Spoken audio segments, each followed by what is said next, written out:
Hello guys, welcome to RP academy.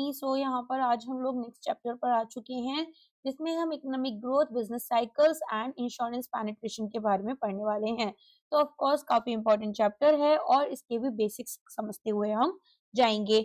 उससे पहले मैं आप लोगों को थोड़ा सा बिजनेस साइकिल समझा देती हूँ क्या होती है। देखो, बिजनेस साइकिल क्या होता है। बिजनेस साइकिल यहाँ पर मैं ऐसा बोल सकती हूँ कि अलग अलग फेजेस यहाँ पर जैसे रिपीटेड अप्स एंड डाउन्स आते हैं ओवरऑल इकोनॉमिक एक्टिविटी में।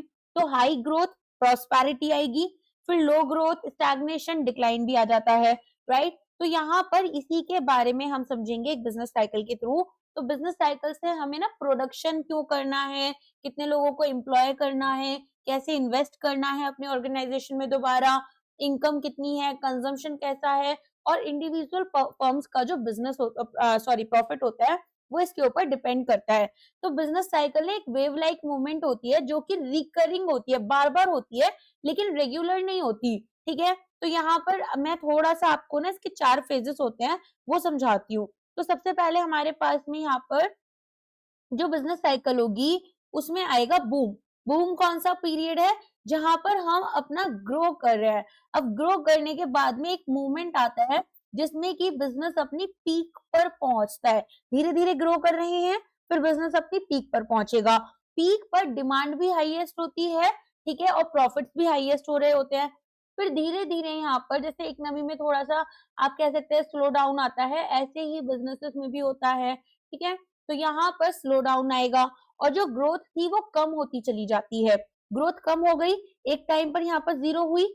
जीरो होने के बाद में भी यहाँ पर अगर नेगेटिव हो गई कि आपको यहाँ पर लोगों को भी निकालना पड़ रहा है, तो जो जैसे पीक थी ये, ठीक है, इसको बोलते हैं पीक। ऐसे ही यहाँ ये जो पॉइंट है जो सबसे लोएस्ट टाइम है, जिसमें बहुत सारी ऑर्गेनाइजेशंस बंद हो जाती हैं, मैक्सिमम लोगों को ऑर्गेनाइजेशंस निकाल देती हैं, सरवाइव भी कर रही तो भी बहुत लॉसेस में है। ठीक है, ये होता है ट्रफ। तो यहाँ पर अब हमारे पास में बूम जो कि प्रॉस्पेरिटी का टाइम है, प्रोडक्शन मैक्सिमम कैपेसिटी पर है, डिमांड हाई है, प्रॉफिट्स हाई है, एम्प्लॉयमेंट हाई है, फर्म्स इन्वेस्ट कर रही है हैवीली, वेजेस बढ़ रहे हैं लोगों के, प्राइसेस बढ़ रहे हैं, तो इन्फ्लेशन जैसा भी है, और कॉस्ट ऑफ प्रोडक्शन भी बढ़ेगा।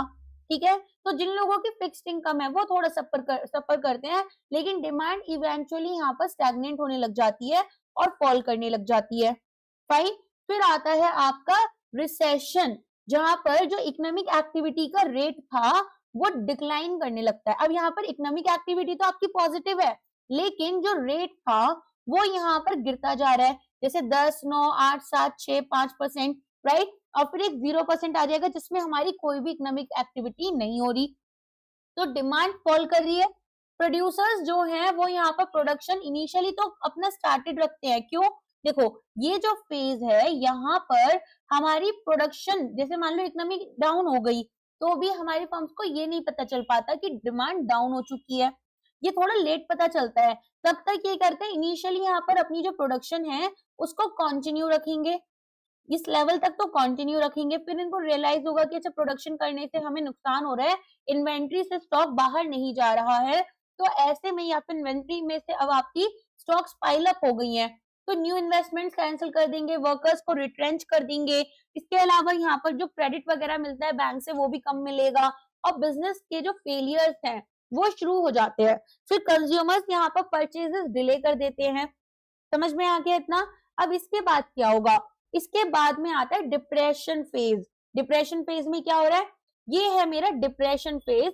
डिप्रेशन फेज में हमारे पास जो ऑर्गेनाइजेशंस हैं, ठीक है, अब उनकी एक नेगेटिव ग्रोथ हो रही है, एक्सट्रीमली लो डिमांड है, प्रोडक्शन यहाँ पर बिलो कॉस्ट जा रहा है, मैसिव अनएम्प्लॉयमेंट है, फैक्ट्रीज खाली पड़ी हैं और फंड्स भी खाली पड़े हुए हैं, इंटरेस्ट रेट एकदम लो कर दिए गए हैं, क्रेडिट डिमांड बिल्कुल लो है, स्टॉक मार्केट क्रैश कर रही है, और पैसिमिज्म फैल चुका है। तो जब सीवियर इकोनॉमिक क्राइसिस होती है, फैक्ट्री शट डाउन कर जाती हैं, इन्वेस्टर्स यहाँ पर इन्वेस्ट करने से मना कर देते हैं, और कंजम्पशन मिनिमल हो जाता है, एग्रीगेट डिमांड लो, प्रोडक्शन लो, हाईएस्ट अनएम्प्लॉयमेंट।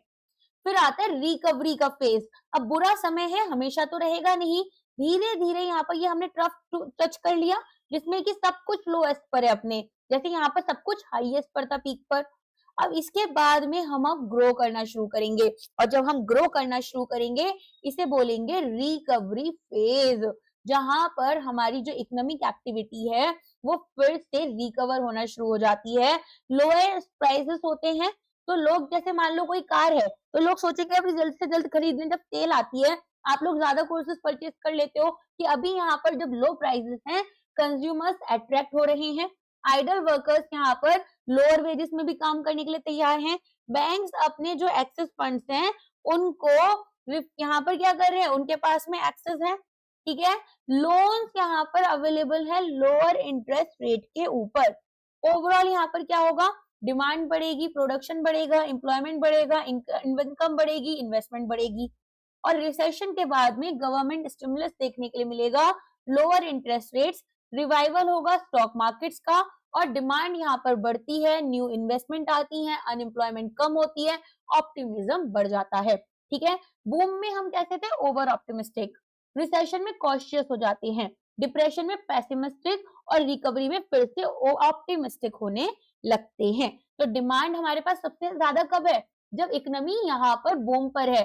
डिमांड गिरनी कब शुरू होती है, रिसेशन में, डिप्रेशन में एकदम लो चली जाएगी, और रिकवरी में राइज करने लग जाती है। तो ये रिकवरी फेज है, ये डिप्रेशन है, ये रिसेशन है, और ये बूम है। समझ में आ गया, क्लियर हो गई चारों साइकिल्स, क्योंकि अब आपको आगे देखने के लिए मिलेंगी, तो हमने इसको कवर कर लिया। नाउ स्टार्ट्स अवर चैप्टर, जिसमें कि we are going to study about economic growth, business cycles and insurance penetration. तो दोस्तों सबसे पहले अगर मैं बात करूं, यहाँ पर हमारे पास में जब इकोनॉमिक ग्रोथ होती है और इंश्योरेंस है, ठीक है, तो दोनों ही अलग अलग ग्रो नहीं कर रहे, ये एक दूसरे को रीइंफोर्स कर रहे हैं। जैसे जैसे इकोनॉमी एक्सपेंड करेगी वैसे वैसे आप देखेंगे कि लोग ज्यादा अर्निंग्स कर रहे हैं, डिमांड इंश्योरेंस के लिए बढ़ रही है। जब इंश्योरेंस एक्सपेंड करेगा रिस्क हमारे मैनेज हो जाते हैं, इन्वेस्टमेंट कॉन्फिडेंस बढ़ जाता है, और इकोनॉमी जो है वो ज्यादा स्टेबल हो जाती है। इसी वजह से आप देखेंगे कि जो इंश्योरेंस है उसको एक फाइनेंशियल स्टेबलाइजर बोला जा रहा है मॉडर्न इकोनॉमिक्स में। तो कोर आइडिया क्या है कि इकोनॉमिक ग्रोथ और इंश्योरेंस दोनों यहाँ पर एक साथ जा रहे हैं, तो ये एक म्यूचुअली रीइंफोर्सिंग रिलेशनशिप शेयर करते हैं। जैसे जैसे इकोनॉमी ग्रो करेगी वैसे वैसे यहाँ पर जो डिमांड है इंश्योरेंस के लिए वो भी बढ़ जाती है, और हमारे पास में डेवलप्ड इंश्योरेंस सेक्टर एनहांस करते हैं इकोनॉमिक स्टेबिलिटी को, सपोर्ट करते हैं लॉन्ग टर्म इन्वेस्टमेंट्स, और सोसाइटल रेजिलियंस को हम बिल्ड करते हैं। So, how economic growth fuels and insurance sector? तो यहाँ पर हमारे पास में देखा जाएगा कि कैसे यहाँ पर जो इकोनॉमिक ग्रोथ है वो फ्यूल हो रही है, कर रही है एक इंश्योरेंस सेक्टर को। तो सबसे पहले इतना तो समझ में आ गया कि इकोनॉमी और इंश्योरेंस के बीच में यहाँ पर एक इंटरडिपेंडेंस है। अब वो जो इंटरडिपेंडेंस है वो यहाँ पर आपकी टू वे रिलेशनशिप है। इकोनॉमिक ग्रोथ अगर होगी तो हायर इनकम से अफोर्डेबिलिटी प्रीमियम्स की बढ़ेगी। जैसे जैसे मेरी सैलरी बढ़ती जाएगी मैं सबसे पहले हेल्थ इंश्योरेंस लूंगी, फिर मैं टर्म इंश्योरेंस लूंगी, और धीरे धीरे इन्वेस्टमेंट्स भी मेरी बढ़ती जाती हैं। तो एसेट क्रिएशन यहाँ पर क्या कर रहा है, प्रोटेक्शन नीड्स को बढ़ा देता है। अब अर्बनाइजेशन में फाइनेंशियल अवेयरनेस बढ़ती जा रही है, तो बिजनेस जब एक्सपेंड करेंगे तो कुछ नई रिस्क कैटेगरीज भी बिजनेसेस को देखने के लिए मिलेंगी। ये तो हुआ कि कैसे इकोनॉमिक ग्रोथ से इंश्योरेंस की डिमांड बढ़ रही थी।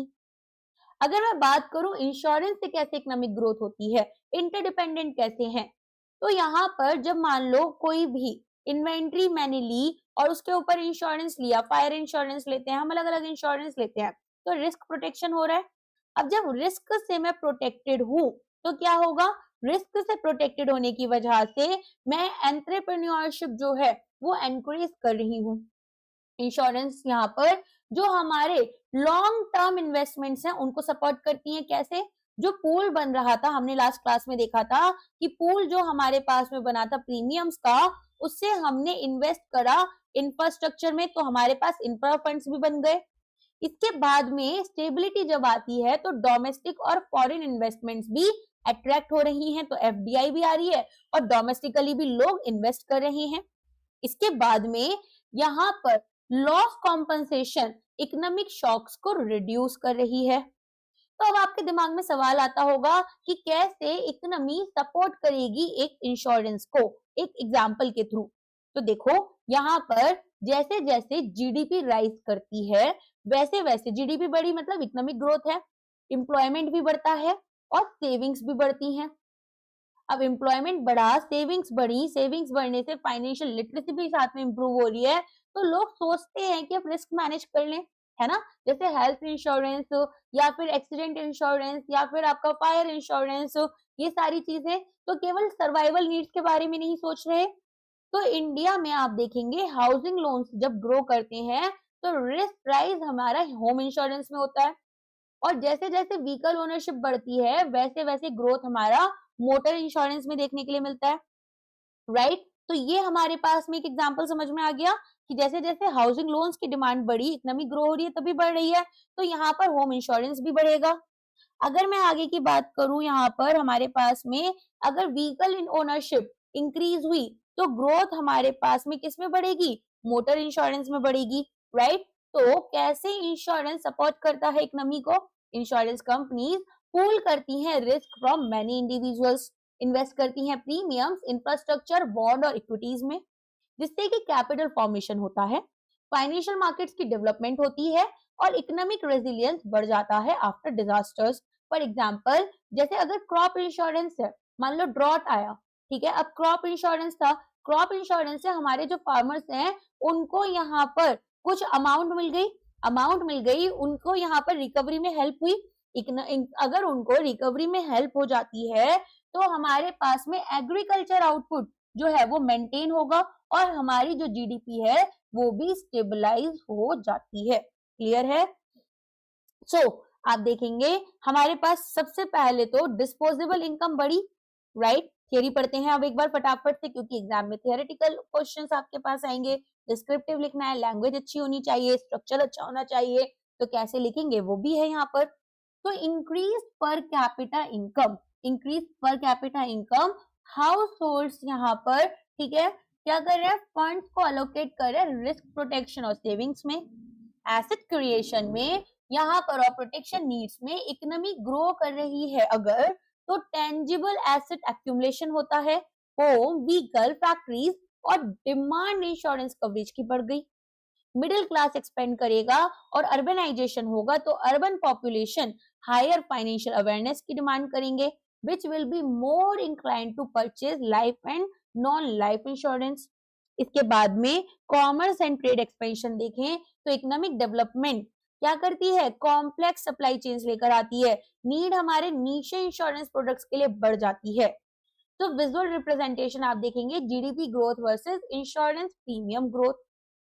तो यहाँ पर आपके सामने टोटल इंश्योरेंस प्रीमियम, फाइन, और यहाँ पर रियल जीडीपी ग्रोथ देखने के लिए मिल रही है। ये कौन सा साल था आपको पता है? यहाँ पर कोविड-19 वाला था, ठीक है? तो यहाँ पर तो थोड़ी हमें इक्वल दिक्कतें आएंगी, बट अदरवाइज आप देखें तो ओवरऑल हमारे पास में जो चीजें हैं वो अच्छी हो रही हैं, फाइन। तो अब आप आगे देखेंगे यहाँ पर, देखो ये जो ग्रीन लाइन है ना, ठीक है, ये आपको रियल जीडीपी ग्रोथ रेट बता रही है। अब यहाँ पर एक्स एक्सिस पर तो हमने फिस्कल ईयर्स लिए और वाई एक्सिस में हमने ग्रोथ रेट लिया है। तो अगर हम देखें अर्ली ईयर्स में हमारे पास में जो ग्रोथ रेट था वो आप देखेंगे स्टेबल चल रहा था, राइट? यहाँ पर एक अच्छा पेस था हमारे पास में। अब आप देखेंगे कि जब ग्रीन लाइन राइज कर रही है तो जो ब्लू लाइन है वो भी पॉजिटिव है, राइट? अब आप इसका क्या मतलब समझ रहे हो कि इकोनॉमी जो है वो स्ट्रांगली ग्रो कर रही है और इंश्योरेंस प्रीमियम भी साथ साथ यहाँ पर ग्रो कर रहे हैं, ठीक है? इसके बाद में इंश्योरेंस ग्रोथ फॉलो करती है इकोनॉमिक ग्रोथ को, ये तो हम समझ गए। इसके लिए अगर हम देखें हायर इनकम तो ज्यादा इंश्योरेंस बाई की जा रही है और एसेट क्रिएशन होगा तो ज्यादा रिस्क कवरेज की जरूरत है। फिर आता है स्लो डाउन और क्राइसिस फेज, जहां पर आपको एक शार्प फॉल देखने के लिए मिल रहा है। तो ये शार्प फॉल आपको क्या बताता है कि जो ग्रीन लाइन है वो शार्पली फॉल कर रही है और बिलो जीरो चली गई, और हमारे पास में जो ये ब्लू लाइन है, राइट, यहाँ पर जब हमारी ग्रीन लाइन बिलो जीरो चली गई तो हमारी ये जो यहाँ पर लाइन है ये और ज्यादा शार्पली गिर गई, राइट? तो यहाँ पर इवन मोर स्टिफली हो रहा है, नहीं हो रहा? ग्राफ में देखो आप, तो यहाँ मैं ऐसा बोल सकती हूँ कि इकोनॉमिक कॉन्ट्रैक्शन है, रिसेशन है, इंश्योरेंस प्रीमियम ग्रोथ जो है वो यहाँ पर ड्रास्टिकली स्लो हो रही है। इसके बाद में हम यहाँ पर देखेंगे कि इंश्योरेंस प्रोसाइक्लिक है और जब इकोनॉमी हमारी फॉल करेगी तो इंश्योरेंस की डिमांड कमजोर हो जाएगी, तो लोग पोस्टपोन कर देंगे नई पॉलिसीज खरीदना और बिजनेसेस यहाँ पर कवरेज को रिड्यूस कर देंगी। फिर कौन सा फेज आ रहा है आपके सामने? रिकवरी फेज, है ना, रिकवर हो रहा है ये वाला पार्ट। देखो आप, रिकवर हो रहा है, कैसे हो रहा है? इकोनॉमी ग्रो कर रही है, राइट? तो इकोनॉमी ज्यादा स्टेपली कर रही है, लेकिन कवर ये जो है इंश्योरेंस लाइन उतना स्टेपली ग्रो नहीं कर रहे, बट धीरे धीरे कर रहे हैं। तो ग्रीन लाइन तो शूट अप कर गई, लेकिन जो ब्लू लाइन है वो राइज स्ट्रांगली कर रही है, लेकिन स्टिल एक लैग तो है दोनों के बीच में। सो इकोनॉमी कैसी है? इकोनॉमिक रिकवरी आपकी बिगिन हो जाती है, इंश्योरेंस ग्रोथ जो है वो रिबाउंड हो गया। तो यहाँ पर आप क्या देख रहे हैं? आप देख रहे हैं कि जो इंश्योरेंस ग्रोथ है वो यहाँ पर इलास्टिसिटी दिखाती है इनकम में। तो जब जीडीपी ग्रो करेगा दोबारा से, इंश्योरेंस की डिमांड भी एक्सेलरेट कर रही है। अब पोस्ट रिकवरी, जब रिकवरी हो गई तो यहाँ पर एडजस्टमेंट्स हो रही हैं, और जब एडजस्टमेंट्स हो रही हैं तो जीडीपी ग्रोथ स्टेबलाइज हो रही है, इंश्योरेंस ग्रोथ डिप कर रही है स्लाइटली बिफोर राइजिंग अगेन। और इंश्योरेंस यहाँ पर जो डिले आया है, ठीक है ना, हम क्या देख रहे हैं? इंश्योरेंस में एक डिले आया है as compared to GDP. Fine, इतना समझ में आ गया? तो हमारे पास में ये जो डिले है ये क्यों है? क्योंकि पॉलिसी डिसीजंस अपना टाइम लेती हैं, प्रीमियम पेमेंट्स एडजस्ट कर रही हैं ग्रेजुअली, और बिजनेसेस यहाँ पर वेट करते हैं बिफोर एक्सपेंडिंग कवरेज। तो ओवरऑल हम क्या देख रहे हैं? ओवरऑल हम यहाँ पर ये देखते हैं कि जो लेटेस्ट फेज है वो स्ट्रॉन्ग ग्रोथ दिखाता है। What you are seeing here? You are seeing कि यहाँ पर जीडीपी ग्रोथ हमारी अगेन राइज कर रही है, इंश्योरेंस ग्रोथ हमारी जो है वो अपवर्ड ट्रेंड कर रही है, लेकिन स्टिल यहाँ पर जो जीडीपी है वो कैसा है? वो आपका बिलो जीडीपी, यहाँ पर सॉरी, आपकी जो यहाँ पर अपवर्ड जा रही है, लेकिन इंश्योरेंस ग्रोथ आपकी बिलो जीडीपी ही चल रही है। मीनिंग इकोनॉमिक मूवमेंट, हमारा मोमेंटम इंप्रूव हुआ, इंश्योरेंस सेक्टर हमारा रेजिलियंस गेन कर रहा है। तो high income elasticity, resilience, insurance premium growth में ड्यूरिंग स्लो डाउन, ये दो चीजें हमें देखने के लिए मिली। मींस जब इनकम इंक्रीज करेगी एक स्मॉल अमाउंट से, इंश्योरेंस डिमांड यहाँ पर इंक्रीज करेगी एक लार्जर प्रोपोर्शन से। तो अगर इनकम राइज कर रही है 5%, तो इंश्योरेंस प्रीमियम का जो ग्रोथ है वो 8% तक बढ़ रहा है। क्लियर? तो यहाँ पर हमारे पास में रेजिलियंस ड्यूरिंग स्लो डाउन भी देखने के लिए मिलता है। इवन व्हेन जीडीपी हमारा क्या हो गया था? जीरो के नीचे चला गया, इंश्योरेंस ग्रोथ हमारी डिक्लाइन की, लेकिन कोलैप्स फिर भी नहीं की। हेल्थ इंश्योरेंस हमारे पास नेसेसरली यहाँ पर रुक जाते हैं, एग्जिस्टिंग पॉलिसीज कंटिन्यू करती हैं, और रिस्क प्रोटेक्शन हमें अभी भी जरूरत होता है। तो इंश्योरेंस ग्रोथ यहाँ पर जीडीपी से थोड़ा सा स्लाइटली लैग करता है। इंश्योरेंस भी प्रोसाइक्लिक है, लेकिन लेस वॉलेटाइल होता है लॉन्ग टर्म में। जब हमारे पास क्राइसिस के टाइम पर जीडीपी एकदम शार्पली फॉल कर रहा है, इंश्योरेंस भी फॉल कर रहा है, लेकिन रिकवर फास्टर रेट पर कर लेता है वो अपने रेट पर, ऐसे नहीं कि जीडीपी का रेट टच कर गया। रिकवरी हमारी प्रोटेक्शन डिमांड को बूस्ट कर रही है। तो यहाँ पर जैसे पोस्ट कोविड हमने देखा कि हेल्थ और टर्म इंश्योरेंस की जो डिमांड है वो आपकी बढ़ जाती है। समझ में आ गया इतना? आई होप अभी तक जो समझाया है वो पूरा ग्राफ के थ्रू आपको क्लियर हो गया कि कैसे जो बिजनेस साइकिल है वो आपकी फॉलो कर रही है। फाइन, चलो अब यहाँ पर ये पूरी की पूरी चीजें आपको बता रखी है कि किस तरीके से हमारे पास प्रीमियम जो है क्लोजली फॉलो करेगा, जीडीपी ग्रोथ यहाँ पर एक्सीड कर सकती है या फिर, ठीक है, ड्यूरिंग बूम्स एंड डी एक्सलरेट कर जाता है ड्यूरिंग डाउन टर्न्स। बस ये याद रखना, जितना यहाँ पर जीडीपी अगर गिर रहा है तो हमारा जो इंश्योरेंस का यहाँ पर मार्केट है वो और तेजी से गिरेगा, लेकिन जीडीपी बढ़ रहा है तो वो उतनी तेजी से बढ़ेगा नहीं। फाइन, क्लियर है इतना? नेक्स्ट पार्ट पर आते हैं। अब ये किसके बारे में बात करते हैं? ये बात करते हैं insurance as a driver of economic development. तो यहाँ पर हमने देखा कि किस तरीके से इकोनॉमिक ग्रोथ में हमें इंश्योरेंस हेल्प कर रहा है। अब अगर मैं बात करूं यहाँ पर इकोनॉमिक ग्रोथ इंश्योरेंस डिमांड को तो बढ़ा रहा है, लेकिन इंश्योरेंस खुद से इकोनॉमिक डेवलपमेंट को भी एक्सेलरेट करता है। कैसे? इंश्योरेंस एक फाइनेंशियल बैकबोन बन गई जो कि मार्केट की ग्रोथ को सस्टेनेबल बना रही है। ठीक है, तो यहाँ पर हमारे पास में आप क्या देखेंगे, सस्टेनेबल कैसे बना रही है? सबसे पहले कैपिटल मोबिलाइजेशन। तो कैपिटल मोबिलाइजेशन में क्या होगा? इसका मतलब है कि हमने स्मॉल सेविंग्स जो हमारे पास अलग अलग हाउस होल्ड थे, इनसे हमने सेविंग्स ली। देखो, अगर कभी भी आपके सामने किसी भी सब्जेक्ट में ना मीनिंग फाइनेंस से रिलेटेड कैपिटल मोबिलाइजेशन है, इसका मतलब ये होता है कि हमने क्या किया, जो सेवर्स थे उनसे तो पैसा उठाया। ठीक है, फिर यहाँ पर जो इन्वेस्टर्स थे उनके हाथ में इस पैसे को दिया और उन्होंने ये पैसा कंपनीज को दिया, फर्म्स को दिया, एंटिटीज को दिया, जो कि यहाँ पर प्रोजेक्ट एक्सपेंशन में या अपनी ग्रोथ में या न्यू बिजनेसेस में इसको यूज करती हैं।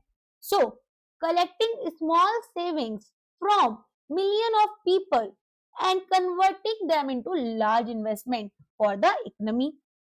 इंश्योरेंस कंपनीज प्रीमियम्स को रेगुलरली कलेक्ट करती हैं। 1 करोड़ लोग यहाँ पर 20,000 रुपए का ईयरली प्रीमियम दे रहे हैं। टोटल कलेक्शन 20,000 करोड़ का हो गया, राइट? तो यहाँ पर एक बड़ा सा पूल बन गया जिसमें कि लॉन्ग टर्म इन्वेस्टेबल फंड्स हमें मिल गए। ईयरली प्रीमियम कितना था 1 करोड़ लोगों से जो मिला? 20,000। टोटल कितना हो गया? 20,000 करोड़। समझ रहे हो कितना बड़ा अमाउंट हो गया? सो यहाँ पर अब जो इंश्योरर्स हैं वो गवर्नमेंट सिक्योरिटीज में कुछ हिस्सा, मेजर हिस्सा आपका इंफ्रास्ट्रक्चर में, राइट? इसके बाद में कॉर्पोरेट बॉन्ड्स, इक्विटी मार्केट और हाउसिंग फाइनेंस में डाल रहे हैं। तो इंश्योरेंस लायबिलिटीज आपकी लॉन्ग टर्म होती हैं, जैसे लाइफ पॉलिसीज आपकी 20 से 30 साल रन कर रही हैं, तो इंश्योरर्स यहाँ पर लॉन्ग टर्म प्रोजेक्ट्स में इन्वेस्ट कर रहे होते हैं। याद है ये चीजें मैंने आपको पहले भी समझाई थी कि किस तरीके से हमको इसको करना है। तो आप देखेंगे, सपोज करो कि LIC जो है उसके पास मैसिव प्रीमियम्स आते ही हैं, वो तो आपको भी पता है। तो जब मैसिव प्रीमियम्स यहाँ पर इन्होंने कलेक्ट कर लिए, इसके बाद में हाईवे प्रोजेक्ट्स में, पावर प्लांट्स में और गवर्नमेंट बॉन्ड्स में हमने इन्वेस्ट करा। रिजल्टिंग इंफ्रास्ट्रक्चर इंप्रूव हुआ, जॉब्स क्रिएट हुई, GDP बढ़ गया। तो बैंक्स यूजुअली क्या करते हैं, लैंडिंग करते हैं शॉर्ट टर्म फंड्स की, और जब बैंक्स लैंडिंग करते हैं शॉर्ट टर्म फंड्स की, तो इंश्योरेंस कंपनीज यहाँ पर पेशेंट कैपिटल प्रोवाइड करती हैं, जिसको हम क्या बोलते हैं, पेशेंट ऐसे हॉस्पिटल का पेशेंट नहीं, यहाँ पर पेशेंस वाला पेशेंट। ठीक है, तो लॉन्ग टर्म मनी जो कि रेलवेज, एयरपोर्ट्स, रिन्यूएबल एनर्जी, इन सभी में आपको हेल्प करता है। ठीक है, तो हमारे पास में यहाँ पर आप देखेंगे कि रिन्यूएबल एनर्जी में हेल्प करेगा, तो हमारे पास आपके सामने क्या क्या आएंगे, कुछ की डेटा पॉइंट्स भी आएंगे, जैसे कि आपने देखा यहाँ पर ये बोलते हैं कि as of March 2023 insurance industry का जो एसेट अंडर मैनेजमेंट था वो 59 लाख करोड़ हो गया। वैसे तो मैं आप लोगों को और भी चीजें प्रोवाइड करूंगी, डोंट वरी अबाउट इट, क्योंकि क्या होगा कि यहाँ पर ना अभी जो लेटेस्ट रिपोर्ट होगी इडा की और बहुत सारी चीजें, वो मैं आपको ना एग्जाम आने के टाइम पर कवर करवाऊंगी। ठीक है, सो इंश्योरर्स की इंस्टीट्यूशनल इन्वेस्टर्स हैं। इंश्योरर्स क्या हैं?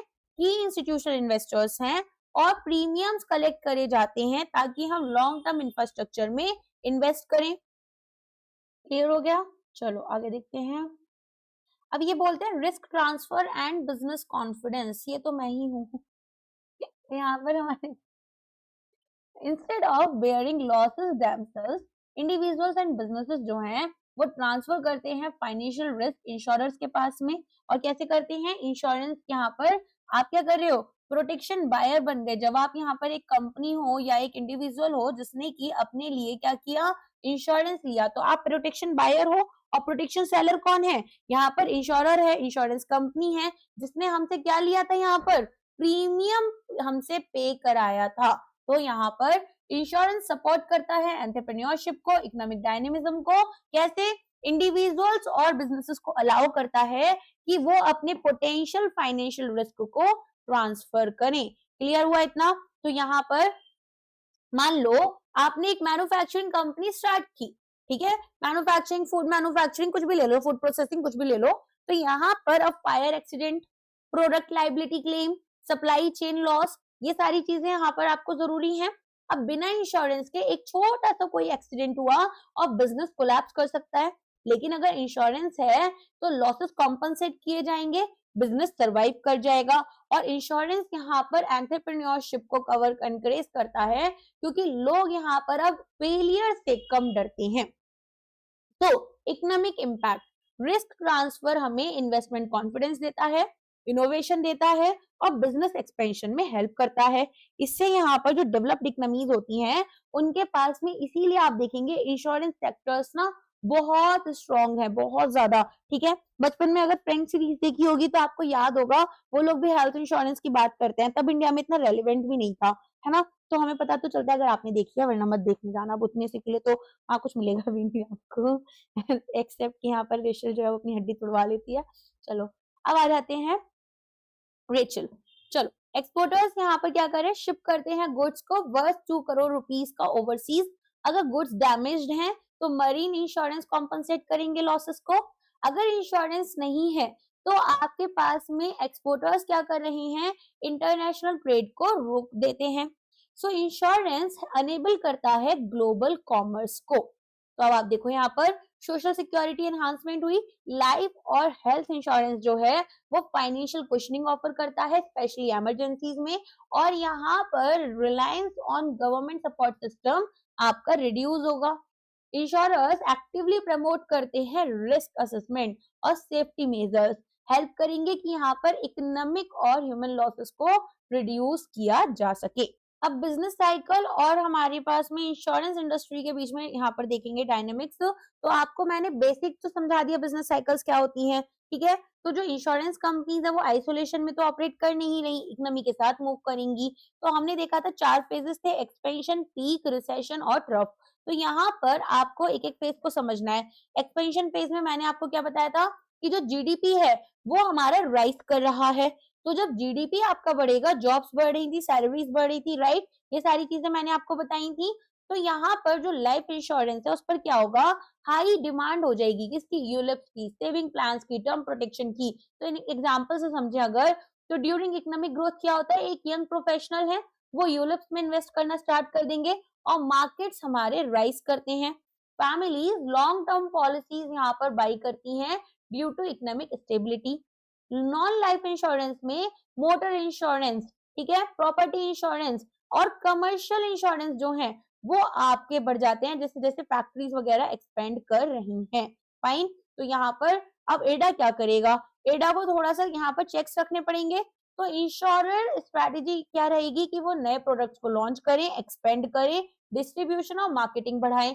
लेकिन रिस्क क्या है कि इंश्योरर्स यहाँ पर बहुत ज्यादा एग्रेसिवली ग्रो कर रहे हैं।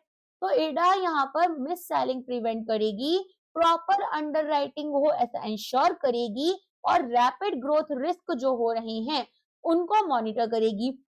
क्योंकि ड्यूरिंग बूम्स क्या होता है, डूम्स नहीं बूम्स, कंपनीज जो है वो समटाइम्स इग्नोर कर देती हैं रिस्क को ताकि यहाँ पर ज्यादा से ज्यादा ग्रो करें। फिर आपके पास में कौन सा फेज आएगा, इसके बाद में आपके पास आएगा यहाँ पर बूम वाला फेज, पीक। ठीक है, ये बूम रहा, अब इसमें हमने पीक अचीव की। तो जब हम पीक अचीव करते हैं तो हमारी जो ग्रोथ है वो मैक्सिमम लेवल पहुंच गई, इंटरेस्ट रेट्स बढ़ गए, इन्फ्लेशन भी बढ़ गया, इकोनॉमी यहाँ पर धीरे धीरे स्लाइटली स्लो डाउन होना शुरू करेगी इसके बाद से। तो लाइफ इंश्योरेंस में ग्रोथ स्लो डाउन हो गई, क्यों, इंटरेस्ट रेट्स हाई हैं। तो जो कुछ प्रोडक्ट्स हैं उनकी यहाँ पर आप बोल सकते हैं जो अट्रैक्टिवनेस है वो कम हो रही है। इसके अलावा हम देखते हैं कि लोग अब कॉशियस हो जाते हैं इन्वेस्टमेंट्स को लेकर। नॉन लाइफ इंश्योरेंस में क्लेम्स बढ़ जाते हैं क्योंकि रिपेयर कॉस्ट बढ़ गई, हेल्थ केयर में इन्फ्लेशन आ गया, एक्सीडेंटल कॉस्ट बढ़ गई। तो अगर कार रिपेयर कॉस्ट यहाँ पर बढ़ जाएगी इन्फ्लेशन की वजह से, तो जो क्लेम्स आएंगे, राइट, पहले जिस चीज के लिए 100 रुपए चार्ज किए जा रहे थे अब 150 किए जाएंगे। तो यहाँ पर मोटर क्लेम अमाउंट जो है वो भी बढ़ जाएगा। इंश्योरर्स की स्ट्रैटेजी क्या होगी, इंश्योरेंस कंपनीज की, इंश्योरेंस कंपनीज यहाँ पर फोकस करेंगी प्रॉफिटेबिलिटी के ऊपर रेदर देन एक्सपेंशन, और प्राइसिंग डिसिप्लिन को टाइटन किया जाएगा, रिजर्व को हम बिल्ड करेंगे। तो यहाँ पर हम सेव कर रहे हैं एनर्जी बिफोर अ स्टॉर्म। एडा क्या कर रहा है, एडा यहाँ पर इंश्योर करेगा कि जितने भी इंश्योरर्स हैं वो सॉल्वेंसी मार्जिन्स को मेंटेन करें, मॉनिटर किया जाएगा एसेट लायबिलिटी बैलेंस को। रिसेशन फेज में क्या होगा, अब यहाँ पर ग्रोथ जो है वो स्लो डाउन करेगी या फॉल करेगी। जॉब के जो लॉसेस हैं, जॉब लॉसेस, यहाँ पर अनएम्प्लॉयमेंट बढ़ जाएगा और बिजनेस एक्टिविटी डिक्लाइन करेगी, तो लोग अपने खर्चों को कम करेंगे। अब यहाँ पर पॉलिसी लाभ्स जो होती हैं वो बढ़ जाती हैं, लोग यहाँ पर सरेंडर करने लग जाते हैं पॉलिसीज को।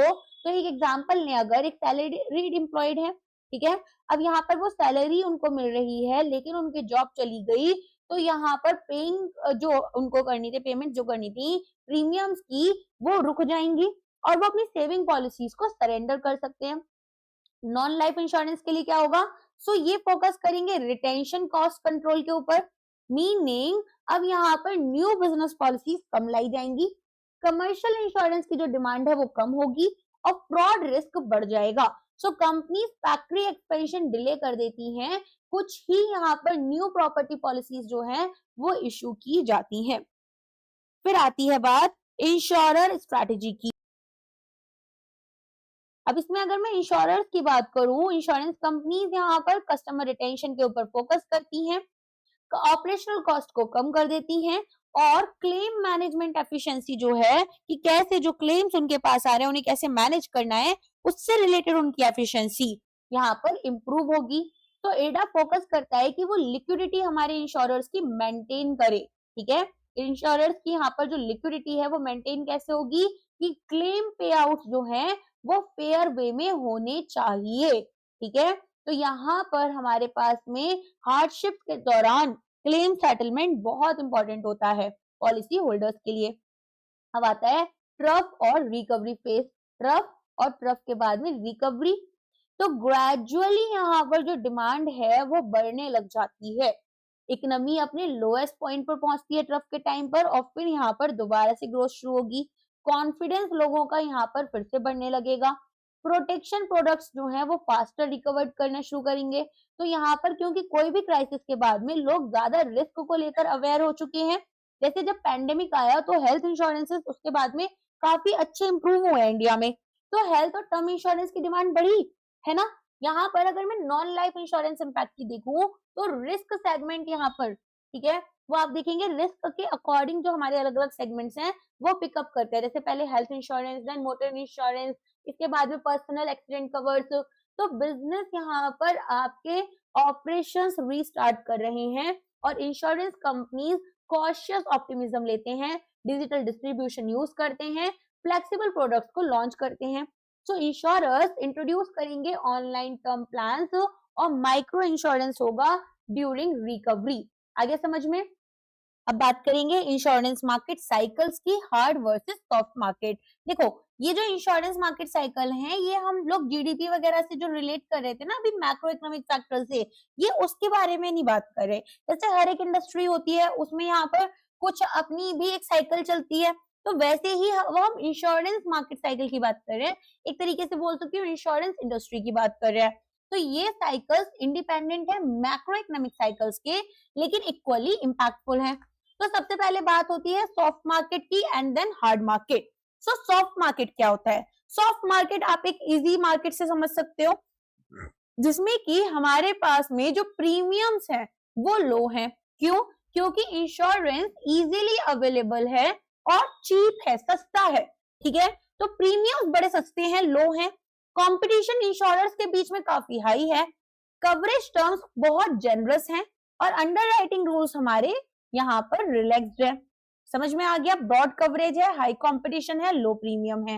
हार्ड मार्केट, हार्ड मार्केट में क्या होगा, यहाँ पर हम देखेंगे कि हमारे पास में जो इंश्योरेंस है वो एक्सपेंसिव हो गया और थोड़ा मुश्किल है ऑब्टेन करना, तो प्रीमियम्स बड़ी तेज बढ़ रहे हैं और अंडरराइटिंग जो है वो बहुत ज्यादा स्ट्रिक्ट हो चुकी है, कवरेज लिमिट्स हमारी रिड्यूस कर दी गई हैं और यहाँ पर जो रिस्क है वो अनइंश्योरेबल हो रहा है।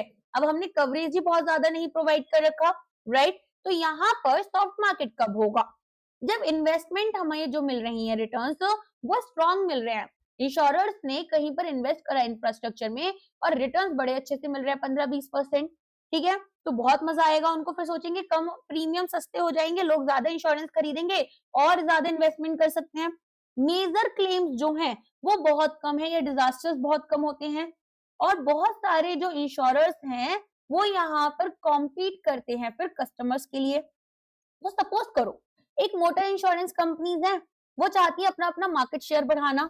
अब लो प्रीमियम्स इन्होंने ऑफर करे, वाइडर कवरेज मिल रहा है और पॉलिसी ज्यादा अप्रूव हो रही हैं, तो कस्टमर्स के लिए तो फायदेमंद हो गया, लेकिन जो इंश्योरर्स हैं इनके लिए ये जो प्राइसिंग है वो काफी सस्ती हो जाएगी, तो ये रिटर्न्स यहाँ पर जो मिल रहे हैं इससे थोड़ा कॉम्पनसेट कर सकते हैं, राइट। हार्ड मार्केट में क्या होता है, हार्ड मार्केट में कैटास्ट्रोफिक इवेंट्स की वजह से ये अक्कर होते हैं, जैसे कि फ्लड्स, अर्थक्वेक्स आ गए, पैंडेमिक्स हो गई, या फिर जो इन्वेस्टमेंट ये कर रहे थे ये इनको एडिक्वेट रिटर्न्स नहीं दे रहे, रिटर्न्स कम मिल रहे हैं, तो पुअर इन्वेस्टमेंट रिटर्न्स या फिर कैटास्ट्रोफिक इवेंट। फॉर एग्जांपल हमारे पास में यहाँ पर इन्होंने एक एग्जांपल ले लेते हैं, फ्लड्स का लेते हैं चलो। तो हमारे पास मान लो बहुत ज्यादा मैसिव फ्लड्स हो रही है, तो प्रॉपर्टीज को बहुत नुकसान जाएगा, तो प्रॉपर्टीज क्लेम्स बढ़ जाएंगे। अब इंश्योरेंस कंपनीज को हैवी लॉसेस फेस करने पड़ रहे हैं, तो नेक्स्ट ईयर जो इंश्योरर्स हैं वो अपने प्रीमियम्स बढ़ा देंगे और कंडीशंस बहुत स्ट्रिक्ट कर देंगे, तो ऐसे में जो अंडरराइटिंग है वो भी स्ट्रिक्ट हो जाएगी, कैपेसिटी लिमिटेड हो जाएगी और प्रीमियम्स हाई, कंपटीशन लो। समझ में आ गया। तो हार्ड मार्केट ना स्ट्रिक्ट और एक्सपेंसिव हो सकता है and soft market easy and cheap. फिर आते हैं इंश्योरेंस पेनिट्रेशन इंडिया में, द प्रोटेक्शन गैप। देखो एक होता है इंश्योरेंस पेनिट्रेशन और एक होता है इंश्योरेंस डेंसिटी। अच्छा यहाँ पर गलत टाइप हो गया, ये आपका इंश्योरेंस डेंसिटी होगा, फॉर्मूला मैं अभी सही कर दूंगी। तो यहाँ पर हमारे पास में इंश्योरेंस पेनिट्रेशन क्या होता है, देखो इंश्योरेंस पेनिट्रेशन आप ऐसा लेकर चलोगी total premiums as a percentage of GDP, जो हमें ये बता रहे हैं कि इंश्योरेंस सेक्टर की इंपॉर्टेंस हमारी इकोनॉमी में क्या है और हमारा जो मार्केट है वो कितना मैच्योर हुआ। एक एग्जांपल लेते हैं, लेट अस कंसीडर हमारे पास 8 लाख के प्रीमियम्स आए और 200 लाख का यहाँ पर जीडीपी है, तो क्या मैं ऐसा बोल सकती हूँ कि पेनिट्रेशन केवल 4% ही हो पाया।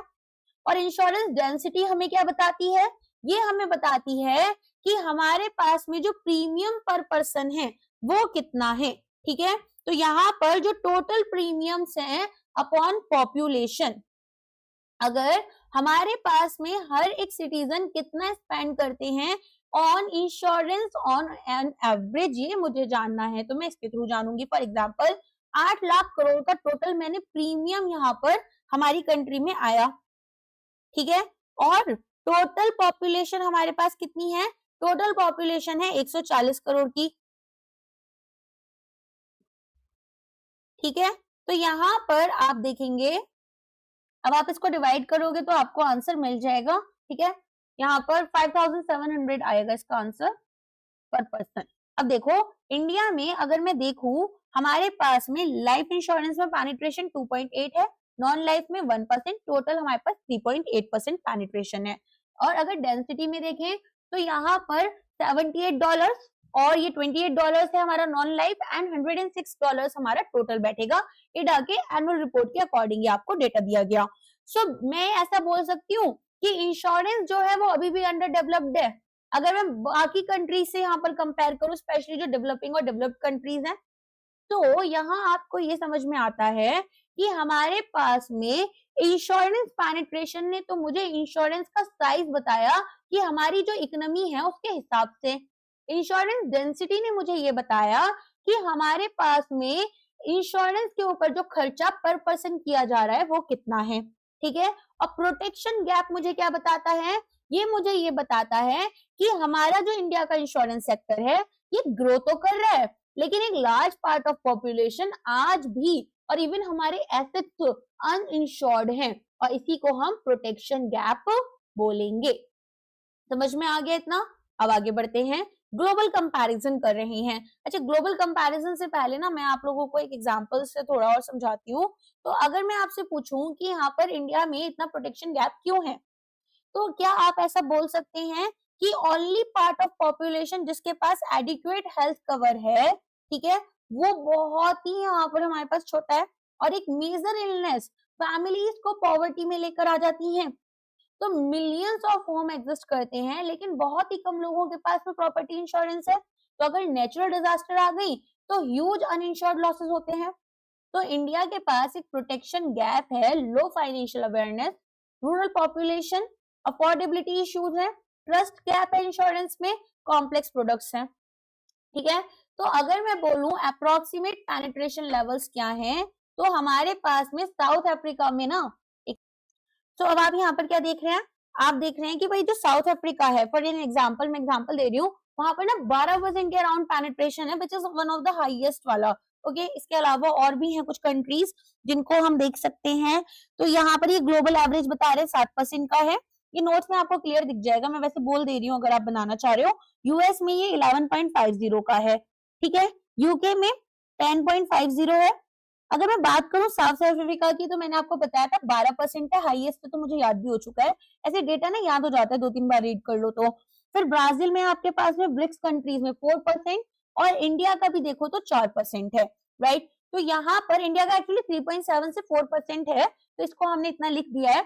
अब ये जो कंपैरिजन है ये मुझे ये बताता है कि इंडिया का पेनिट्रेशन आपकी एमर्जिंग इकोनॉमीज जैसे ब्राजील के तो अप्रोक्सीमेटली इक्वली जा रहा है, लेकिन यहाँ पर जो डेवलप्ड कंट्रीज हैं इनसे तो काफी लो है, राइट। तो हमारे पास में ग्लोबल कंपैरिजन में इंडिया की पोजीशन हमें समझ में आई। तो ये हमें दिखाता है इंडिया का insurance penetration while comparable to some emerging peers like Brazil। अगर हम देखें आपकी ग्लोबल एवरेज और डेवलप्ड नेशन से तो ये काफी कम है।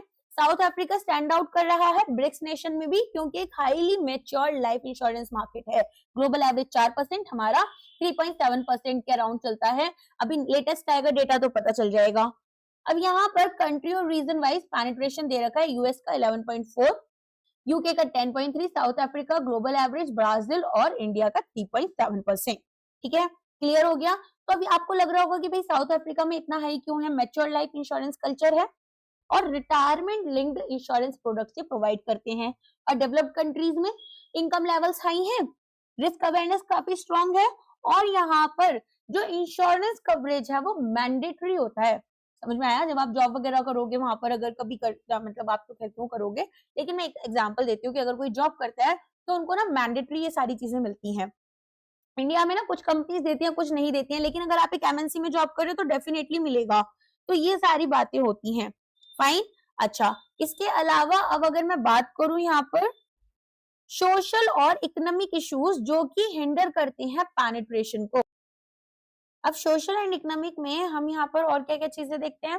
देखो, हमारे पास में अभी तक इतना तो हमें समझ में आ गया है कि भाई इंश्योरेंस मार्केट किस तरीके से एग्जिस्ट करता है, राइट। लेकिन अब हमारे पास इंडिया की इकोनॉमी ग्रो कर रही है और इंश्योरेंस पेनिट्रेशन हम देखते हैं कि वो स्ट्रक्चरल बैरियर्स फेस करता है, ना कि केवल इनकम लेवल्स को।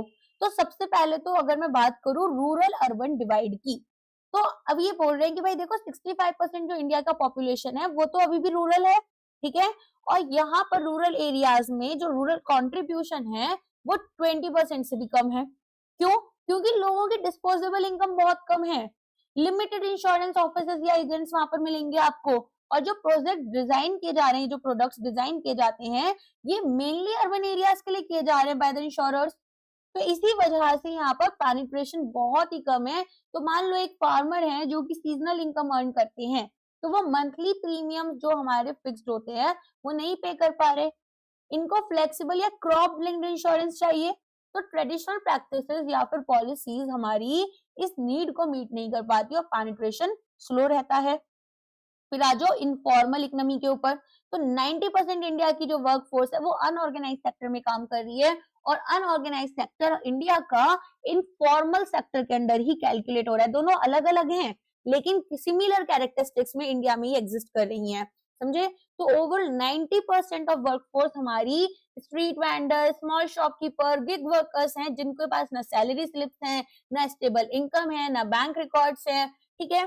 तो यहाँ पर अगर एक डेली वेजर है जो कि 500 रुपीज पर डे अर्न कर रहे हैं, तो भी इनकी इनकम फ्लक्चुएट करती रहेंगी और ईयरली प्रीमियम से पे कर पाएंगे, ऐसा ये कमिटमेंट दे नहीं पा रहे। सो रिजल्ट क्या होगा, ये अनइंश्योर्ड रहते हैं इवन दो यहाँ पर ये हाई रिस्क फेस कर रहे हैं, ठीक है। तो ये क्या कहलाता है, ये मिसिंग मिडिल कहलाता है। Not poor enough for government schemes, not stable enough for private insurance. समझ में आ गया। तो हमारे पास में यहाँ पर फॉर्मल इनकम प्रूफ जो है वो लैक कर रहे हैं, एबिलिटी की हम रेगुलर प्रीमियम्स पे कर पाए, या एक मिसिंग मिडल देखा जाएगा इंश्योरेंस के लिए। लो फाइनेंशियल लिटरेसी की बात करें तो केवल यहाँ पर 27% एडल्ट्स ऐसे हैं, एडल्ट्स यहाँ पर जो कि बेसिक फाइनेंशियल कॉन्सेप्ट्स को समझते हैं। अब इंश्योरेंस यहाँ पर एक एक्सपेंस की तरह देखा जाता है लोगों के द्वारा, ना कि एक प्रोटेक्शन की तरह। और कंफ्यूजन इन्वेस्टमेंट और इंश्योरेंस में आपको एग्जिस्ट करने के लिए मिलता है। सो बहुत सारे लोग यहाँ पर क्या कर रहे हैं, पॉलिसीज खरीदते हैं और क्विक रिटर्न्स को एक्सपेक्ट करते हैं, जबकि रिटर्न्स यहाँ पर लो हैं, ठीक है, तो ये सरेंडर करेंगे पॉलिसीज को अर्ली। अब आगे देखो कितना क्लियर है।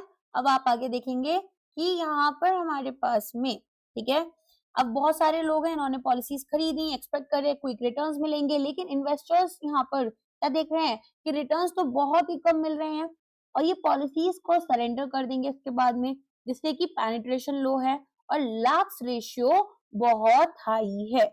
आ गया समझ में? तो यहाँ पर हमारे पास में poor understanding of insurance products and their benefits, इसकी वजह से भी पेनिट्रेशन कम है।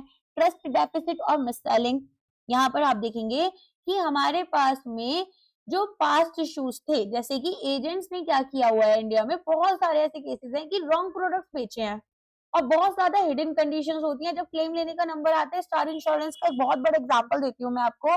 सो my mother was admitted in the hospital last year and there were 2 to 3 people in front of the TPA desk जो कि स्टार इंश्योरेंस लिए हुए थे, एंड जो क्लेम्स में परेशान किया गया, right. So I just found one way of doing it, like solving the problem.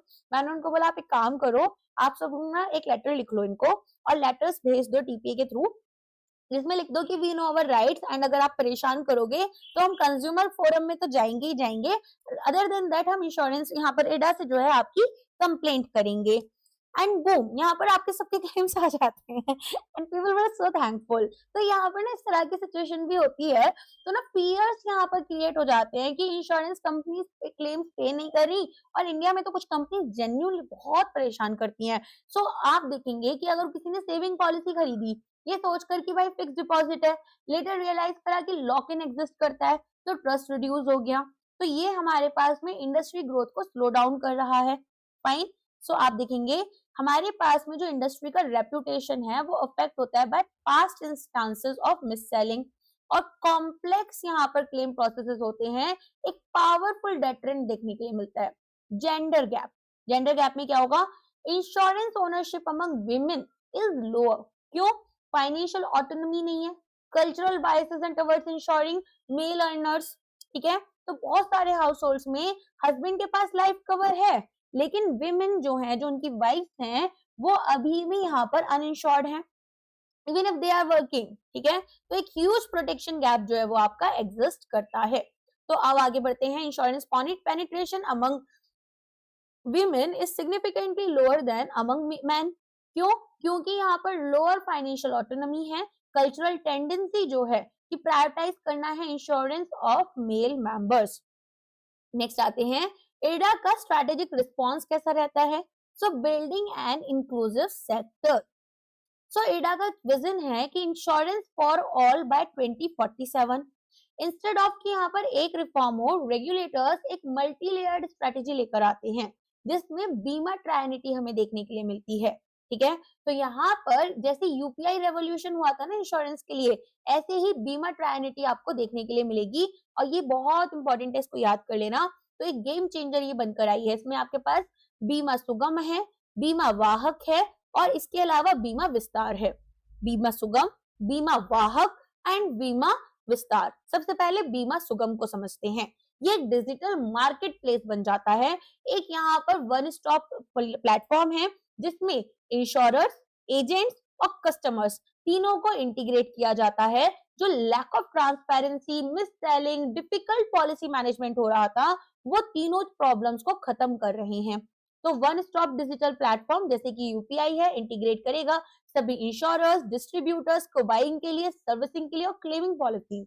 यहाँ पर इंफॉर्मेशन असिमेट्री जो थी उसको ब्रेक डाउन किया, मिस सेलिंग को रिड्यूस किया और पॉलिसी मैनेजमेंट को सिंप्लीफाई किया। बीमा वाहक एक dedicated women centric distribution force gram panchayat level पर जो कि सेल करती है और सर्विस यहाँ पर करती है सिंपल इंश्योरेंस प्रोडक्ट्स का। तो आप क्या देख रहे हैं, हमारे पास में जैसे लोकल विमेन एजेंट्स होते हैं ग्राम पंचायत लेवल पर, तो एक रूरल रीच हम बढ़ाएंगे और ट्रस्ट डेफिसिट जो थी उसको भी यहाँ पर कम करने की कोशिश करेंगे।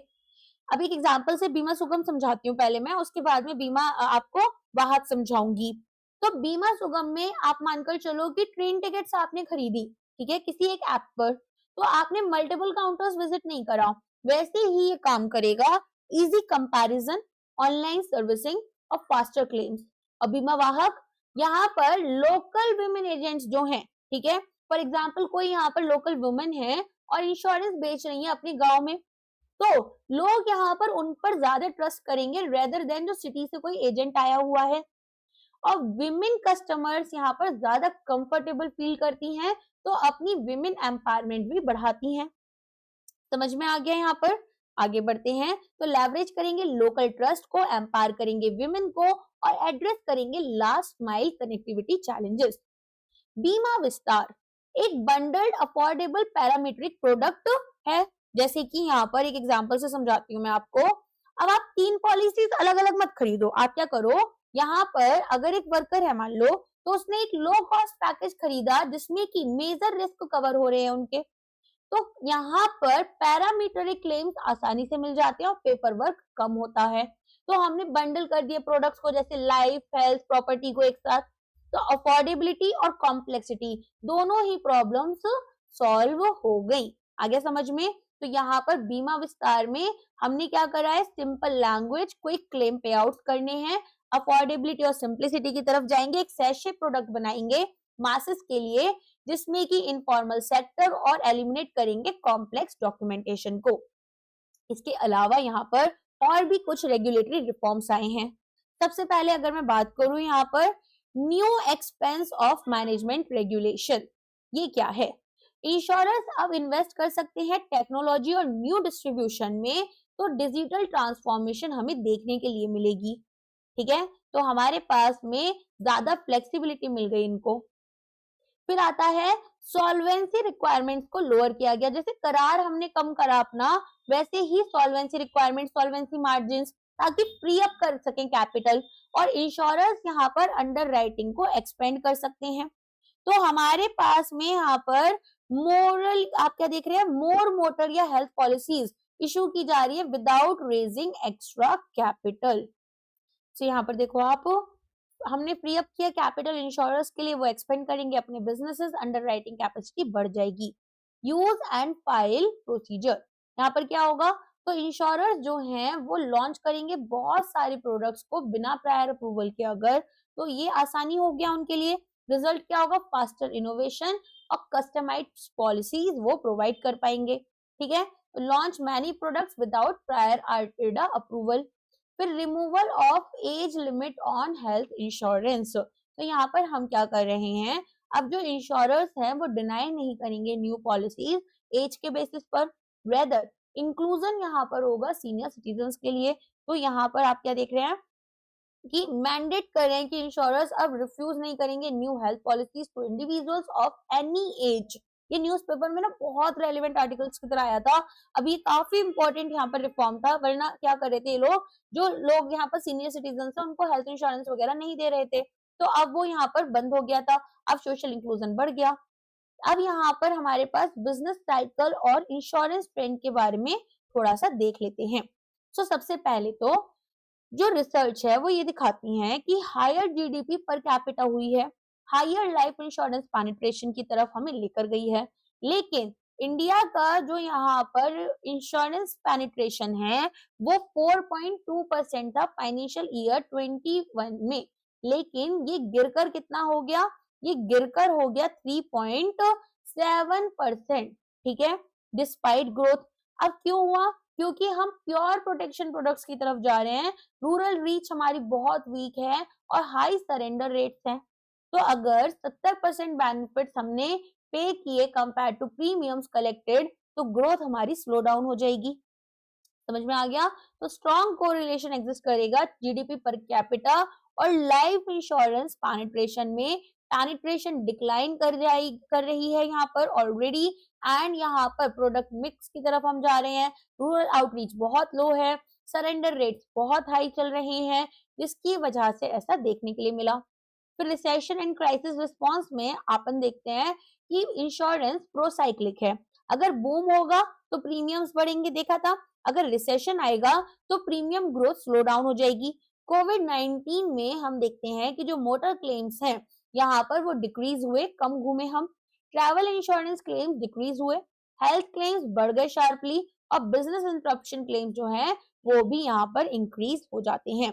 इंश्योरर रिस्पॉन्स में प्रीमियम पेमेंट डेफरल्स देखे गए, डिजिटल सेल्स चैनल्स देखे गए, टेली मेडिकल असिस्टेंस देखा गया। So even during crisis insurers solvent रह जाते हैं और रेजिलियंस हमें शो कर रहे हैं, ठीक है। तो यहाँ पर हमारे पास में प्रीमियम राइज करेगा बूम्स के टाइम पर और स्टैग्नेट या डिक्लाइन करेगा रिसेशन के टाइम पर। तो मोटर या ट्रैवल क्लेम्स डिक्रीज हुए, हेल्थ और बिजनेस इंटरप्शन क्लेम्स बढ़ गए। इंश्योरर्स यहाँ पर डेफरल्स ऑफर कर रहे हैं और digital sales and tele assistance, ठीक है। अब यहाँ पर केस स्टडी देखते हैं। तो यूरोप और इंडिया में क्या हो रहा है? यूरोप और इंडिया में इंश्योरर्स जो हैं वो सॉल्वेंट हैं और फाइनेंशियल स्टेबलाइजर्स की तरह काम कर रहे हैं during the pandemic. Global and regional perspectives देख लेते हैं थोड़ा सा। हमारे पास में यहाँ पर एमर्जिंग मार्केट्स जैसे चाइना है, ब्राजील है, मैक्सिको है, यहाँ पर पेनिट्रेशन मॉडरेट है, इंश्योरेंस कल्चर काफी लिमिटेड है। लेकिन डेवलप्ड मार्केट्स जैसे कि अगर मैं लेकर चलूं यहाँ पर फ्रांस को, जापान को, सिंगापुर को, तो 10% से ज्यादा का यहाँ पर आपको पेनिट्रेशन मिलेगा। रेगुलेशन बहुत स्ट्रॉन्ग है और पब्लिक ट्रस्ट यहाँ पर आपको काफी हाई देखने के लिए मिलेगा। तो अब हम यहाँ पर क्या देखते हैं कि हमारे पास में रेगुलेटरी फ्रेमवर्क इनका अच्छा है, पब्लिक ट्रस्ट यहाँ पर अच्छा है। इंडिया की अगर सिचुएशन देखी जाए तो despite 11% of compounded annual growth rate, यहाँ पर फाइनेंशियल ईयर 20 से 23 तक चैलेंजेस कैसे हैं? बिहेवियरल इश्यूज, स्ट्रक्चरल गैप्स और अवेयरनेस प्रॉब्लम्स। तो यहाँ पर अगर मैं देखूं पेनिट्रेशन क्यों लो है? रूरल एक्सेस इश्यूज है, इनफॉर्मल वर्कफोर्स है, लो लिटरेसी है, ट्रस्ट डेफिसिट है, जेंडर गैप है। बीमा ट्रायनिटी में हमारे पास सुगम में डिजिटल एक्सेस होता है, वाहक में रूरल ट्रस्ट और विस्तार में simple affordable products.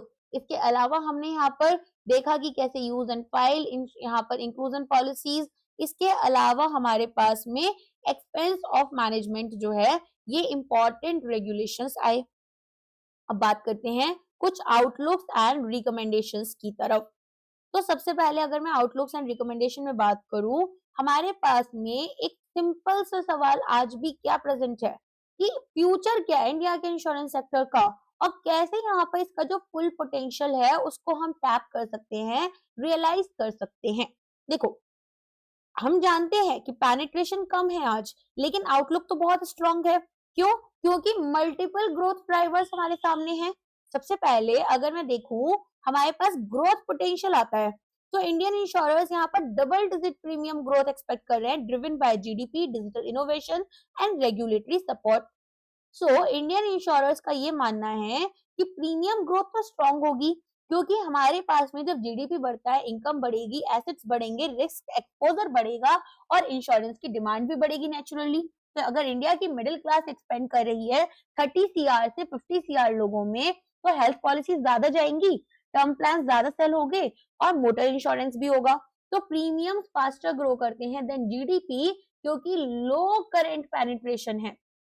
Digital innovation आप देखोगे इसके आगे, तो डिजिटल इनोवेशन में हमारे पास में, अच्छा पहले एक सेकेंड, हाँ, यहाँ पर micro insurance products, rural distribution channels, इसके अलावा अवेयरनेस एंड एजुकेशन कैंपेन्स देखने के लिए मिलते हैं। रियलाइजिंग द पोटेंशियल, कन्वर्ट करेंगे इकोनॉमिक ग्रोथ को इंक्लूसिव इंश्योरेंस ग्रोथ में। कैसे? डिजिटल इंफ्रास्ट्रक्चर को प्रमोट करो, प्रोडक्ट कस्टमाइजेशन यहाँ पर करो लो इनकम ग्रुप्स के लिए, ग्रीवांस रिड्रेसल को स्ट्रेंथन करो और क्लेम्स की प्रोसेसिंग के लिए।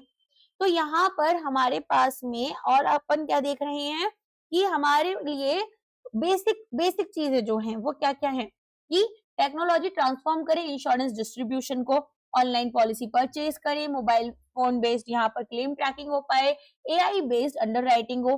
तो अगर कोई कस्टमर एक विलेज में बैठकर इंश्योरेंस खरीदना चाहते हैं एक स्मार्टफोन से, तो वो आसानी से कर पाए, उनको विजिट नहीं करनी पड़े ब्रांच, जिससे कि कॉस्ट रिड्यूस होगी, डिस्टेंस बैरियर्स खत्म होंगे और मिस सेलिंग प्रिवेंट होगी।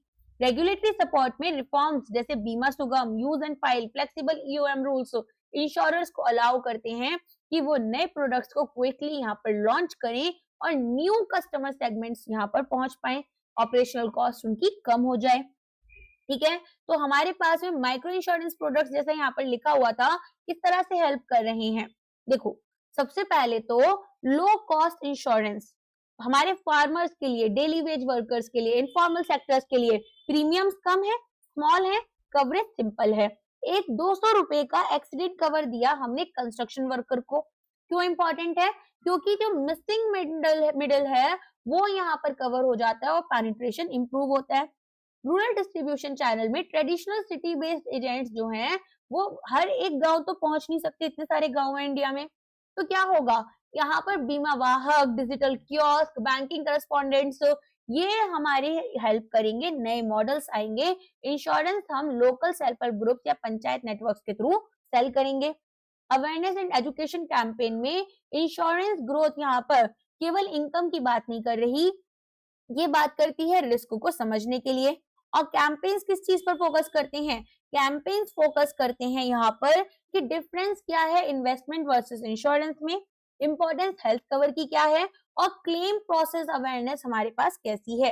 तो फाइनेंशियल लिटरेसी प्रोग्राम्स स्कूल्स और एरियाज में अगर हम लेकर आएंगे तो आप देखेंगे कि अवेयरनेस यहाँ पर बढ़ रही है। ठीक है, सो ग्रोथ आपकी कब होगी? जब ये economic growth inclusive insurance growth में आपकी कन्वर्ट होगी, राइट। और वो कैसे हो रही है? डिजिटल इंफ्रास्ट्रक्चर, प्रोडक्ट कस्टमाइजेशन और grievance redressal and claim processing के थ्रू। ठीक है, इनको अगर हम स्ट्रेंथन कर पाएंगे। आगे समझ में? तो यहाँ पर अगर मैं बोलूं कि प्रोडक्ट कस्टमाइजेशन का एक एग्जांपल दो तो क्या दे सकते हो? एक गिग वर्कर हैं, प्रीमियम्स पे करेंगे अपनी अर्निंग्स के अकॉर्डिंग, ना कि कोई फिक्स शेड्यूल है कि भाई हर महीने सेम ही पेमेंट करनी है।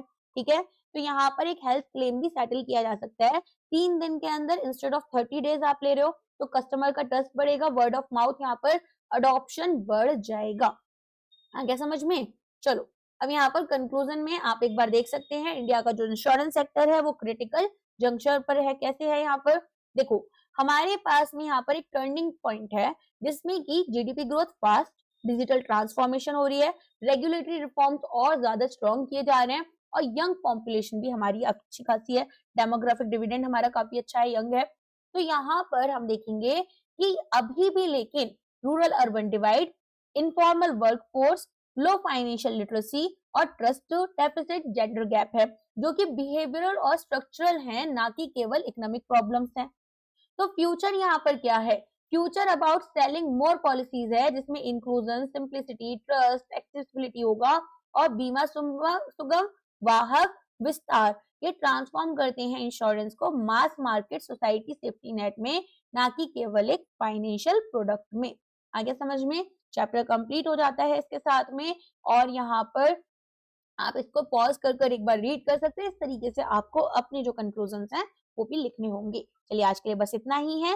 वीडियो पसंद आएगा तो लाइक करना मत भूलना, कमेंट कर लेना, और अगर एडा के यहाँ पर हमारे इनिशिएटिव के साथ जुड़ना चाहते हैं, पेड कोर्स खरीदना चाहते हैं, डायरेक्टली बोलूं तो यहाँ पर आप वो खरीद सकते हैं। वीडियो कोर्स नहीं होगा, केवल पीडीएफ कोर्स होगा। ठीक है, चलिए आज के लिए बस इतना ही। पीडीएफ डाउनलोडेबल, नॉन डाउनलोडेबल रहती है, सॉरी डाउनलोडेबल नहीं होती हैं, प्रिंटेबल भी नहीं होती हैं। ठीक है, चलिए, thank you so much, bye bye.